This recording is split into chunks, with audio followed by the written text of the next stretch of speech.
Estamos de volta aqui para mais uma aula de Processo Civil para o concurso de escrevente técnico judiciário do TJ São Paulo. Estamos aqui falando de recursos, estamos agora no artigo 1001 do Código de Processo Civil. Vamos lá. O artigo 1001 diz o seguinte: dos despachos não cabe recurso. Precisamos nos lembrar de uma coisa. O juiz dá, ou ele profere, ou ele prolata, 3 tipos de decisão. Já vimos isso no passado não tão distante assim. Então o juiz se pronuncia no processo de 3 formas. Ele decide através de despachos de mero expediente, através de decisões interlocutórias e através de sentença. Você se lembra disso? Quando o juiz dá uma sentença, cabem 2 recursos, os embargos de declaração e a apelação. Quando o juiz dá, então, lembrando que a sentença coloca fim ao processo da primeira instância. Então é o último ato do juiz no processo da primeira instância, é a sentença. Quando o juiz dá decisões interlocutórias, são decisões no meio do processo, no curso do processo, sem entrar no mérito da causa. Contra essas decisões, cabem embargos de declaração e agravo de instrumento. E aí falamos que os despachos de mero expediente são decisões ou determinações para o andamento do processo. Então, por exemplo, quando vai ser marcada uma audiência, ora, uma designação de audiência, eu quero dar andamento nesse processo. Não tem prejuízo para ninguém. Quando eu mando a outra parte se manifestar sobre alguma coisa. Quando é juntado um documento no processo. Isso é um despacho de mero expediente, é uma coisa rotineira, é rotina, tá? Então, qual é o expediente que você tem? Qual é a rotina, né? Então, despacho de mera rotina, despacho de mero expediente. É uma coisa que não tem nenhum prejuízo, não tem nenhum caráter decisório. E exatamente por isso, dos despachos não cabe recurso. Porque, entenda, só vai haver a necessidade de recurso quando a decisão traz prejuízo. Eu vou até colocar aqui. Só há necessidade de recurso quando a decisão do juiz trouxer algum prejuízo para alguma das partes. Então veja só, quando o juiz dá um simples andamento no processo, através do despacho de mero expediente, não existe ali nenhum prejuízo para nenhuma das partes. E se não há prejuízo, não há razão para existir recurso contra essa decisão, tá? Então acho que isso é muito importante para você se lembrar, tá? Então acho muito relevante. Por que do despacho não cabe recurso? Porque o despacho não traz nenhum prejuízo. Quando o juiz dá um despacho, ele está simplesmente mandando a parte se manifestar, ele está pedindo para juntar um documento no processo, então são coisas básicas, são coisas que não trazem prejuízo para nenhuma das partes. E se não tem prejuízo, não tem por que haver recurso. Eu só recorro quando eu me sinto prejudicado. Quando o juiz deu uma decisão que me deixa prejudicado. Se eu não estou sendo prejudicado, não tem por que eu recorrer, tá? Então, o 1001 é isso, dos despachos não cabe recurso. E aqui entenda, esses despachos são despachos de mero expediente. Então pode aparecer, e não está errado, se aparecer para você numa questão de prova assim, dos despachos de mero expediente não cabem recursos. Não cabe recurso. É uma afirmação verdadeira, tá? Por quê? Por mais que a lei não diga dos despachos de mero expediente, né, só diga dos despachos, é que essa aqui também é uma classificação válida, então não estaria errado se a sua questão contivesse essa afirmação, dos despachos de mero expediente não cabe recurso. Ou ainda, os atos de mero expediente não são impugnáveis. Olha que expressão maluca, hein? Veja só, os atos de mero expediente não são impugnáveis. Isso aqui é uma afirmação que eu já vi numa questão de prova, hein? Os atos de mero expediente não são impugnáveis. Veja, é a mesma coisa daqui. Dos despachos não cabe recurso. Atos de mero expediente, sabe o que são? São os despachos, tá? E não são impugnáveis. Impugnar é recorrer, tá? Então não são recorríveis. O desavisado acha que estudar direito é pegar a lei e decorar. Não é não, hein? Você está muito enganado. Você não vai passar se você pensar assim. Ah, eu vou fazer questões e vou estudar a lei, decorar a lei e é o suficiente.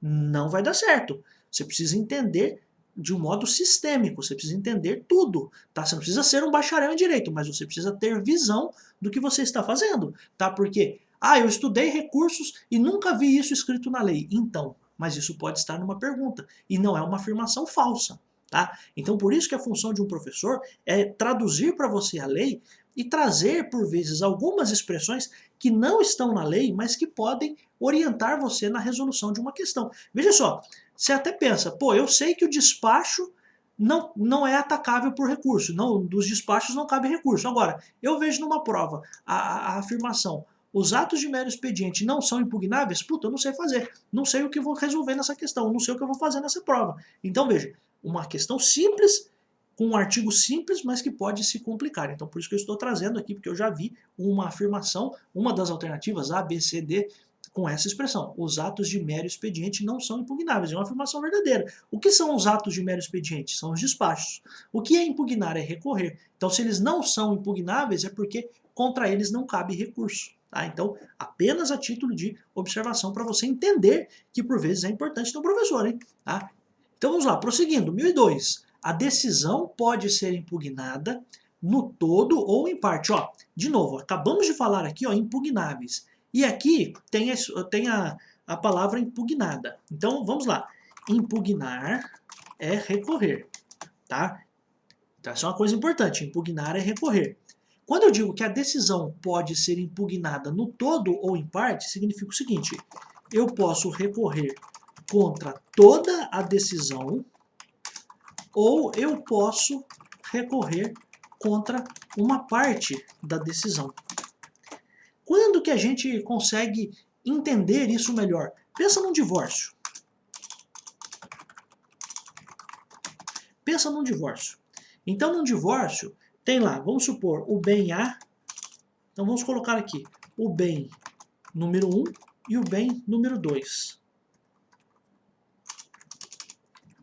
Por algum motivo, o juiz entende que o bem 1 ficará com a esposa.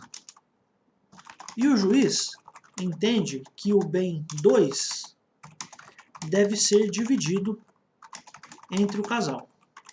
Então, veja só, num exemplo aqui de um divórcio. O juiz entende que o bem 1 ficará só com a esposa. E ele entende que o bem 2 deve ser dividido entre o casal. Aí, veja só, pense na cabeça do marido. O marido pensa o seguinte, por que o bem 1 vai ficar só com a esposa? Eu não concordo que o bem 1 fique só com a esposa. Mas o bem 2 eu concordo que fique dividido entre o casal. Então veja só, o marido pode recorrer contra a sentença do divórcio. Qual é o recurso contra a sentença? Recurso de apelação, né? E neste recurso, o marido pode dizer o seguinte, eu concordo com o fato de o bem 2 ser dividido entre o casal, mas eu quero recorrer para que o bem 1 também seja dividido. Então perceba que a sentença tratou de dois assuntos. A sentença tratou do bem 1 e tratou do bem 2.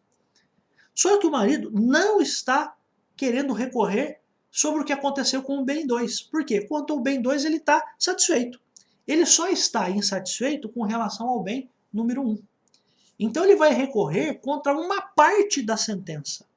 Ele vai recorrer só com relação ao assunto do bem 1. Então veja só, neste caso, o marido recorrerá contra parte da decisão. Ou seja, o recurso vai tratar apenas da questão relacionada ao bem 1. Este é um exemplo de recurso contra parte da decisão ou impugnação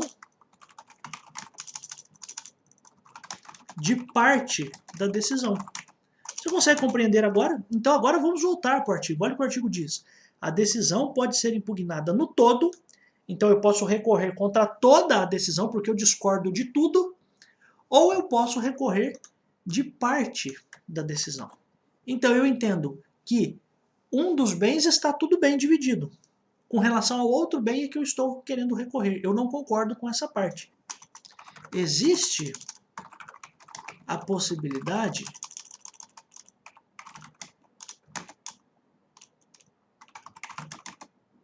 de recorrer contra uma parte da decisão apenas,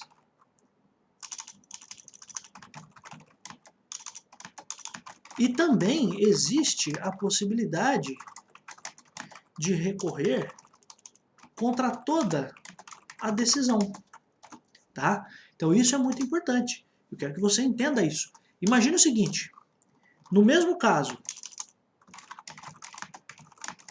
de bem 1 e bem 2, se eu não concordasse com a divisão dos dois bens, com a forma como foi feita a divisão dos dois bens, eu recorreria, o marido recorreria contra toda a sentença. Você consegue entender isso? Então é possível que você recorra porque você não gosta do que aconteceu com o bem 1 e com o bem 2, portanto você está recorrendo contra toda a decisão, ou você pode simplesmente recorrer contra uma parte. Você fala o seguinte, olha, com relação a um dos bens eu concordo, mas com relação ao outro bem eu não concordo. Então isso você pode fazer, é o que o artigo aqui 1002 diz. Então a decisão pode ser impugnada em todo, ou no todo, ou em parte. Então eu posso recorrer contra uma parte da sentença, ou contra uma parte da decisão, e eu posso também recorrer contra toda ela. Porque pode ser que eu não concorde com nada, e aí eu recorro de tudo, ou pode ser que eu concorde com uma parte, e da outra eu discorde, e daí dessa outra da qual eu discordo, eu vou recorrer. Tá bom? Muito obrigado a você que está aqui, eu adoro estar aqui, continua aqui no canal, se você puder compartilhar esse canal com outras pessoas, grupo de WhatsApp, Facebook, para que o nosso canal aqui possa crescer ainda mais, porque isso, claro, me ajuda como produtor de conteúdo aqui, como professor que me dispus aqui a criar um canal com aulas 100% gratuitas. Se você puder compartilhar, curtir, comentar alguma coisa aqui nesse vídeo, isso me ajudará bastante e fará com que o algoritmo aqui do YouTube entenda que esse é um vídeo relevante. E eu sempre gosto de estar aqui como um professor, expondo, trazendo aqui para você o que está dentro de mim, o que eu sei, o que pode ser útil para outras pessoas. E a única coisa que eu peço é que você continue aqui, que você acompanhe todos os vídeos, que você maratone os vídeos aqui do canal, porque eu tenho certeza de que isso aqui pode te ajudar para o seu concurso. Um grande abraço, a gente volta em tantos outros vídeos. Tchau!